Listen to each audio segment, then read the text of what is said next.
NBA has a plan to resume play, but still some finer points to be hashed out. Like, what do you do if you lose a player to COVID-19 or a serious injury? There are expected to be no limits on the number of players you could replace, but restrictions on the pool of eligible players you could replace them with. Our senior NBA insider, Adrian Wojnarowski, joins us now. Woj, what more can you tell us about that? The NBA's plans for allowing teams to deal with injured or sick players in Orlando.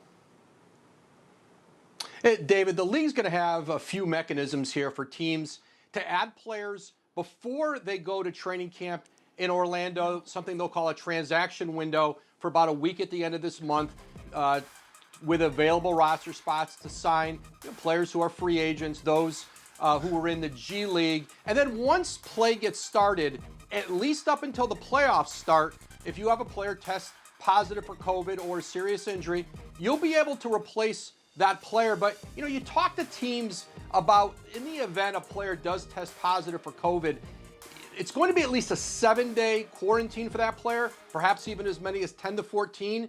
But chances are teams will try to get that player back in the lineup if their season is still going, versus flying somebody in who's probably a marginal player, waiting for him to quarantine, and then putting him on the court when he hasn't been practicing anywhere. I think you'll see most teams, if players do test positive, is to hope they can wait it out and then reintroduce them back into the team. Yeah, that sounds like it makes sense, that's for sure. All right, so about 70% of the league will be down in Florida for the restart, but their big market teams will not be there, not in action, and their players will go like 9 months without appearing in an NBA game. So what ideas do they have about staying engaged from now until the start of next season in December? Hey, David, the 8 teams who were left out, they're in constant talks right now with the league about giving them some opportunities in this offseason to get together and play and get access again, especially the rebuilding young teams. They're talking about mini summer leagues, mandatory training camps, and OTAs, similar to football, at some different regional sites where teams can get together, maybe practice against each other, have some scrimmage games.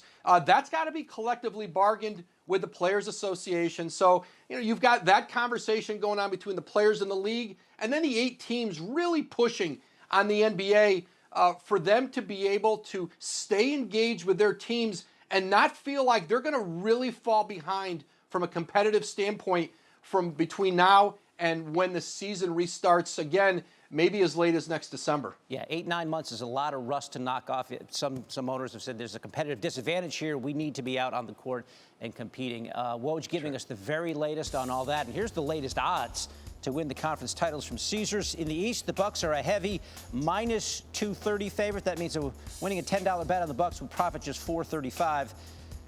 Over in the West, the Lakers just ahead the Clippers as the conference favorite, with the Rockets a distant third. Thanks for watching ESPN on YouTube. For live streaming sports and premium content, subscribe to ESPN+.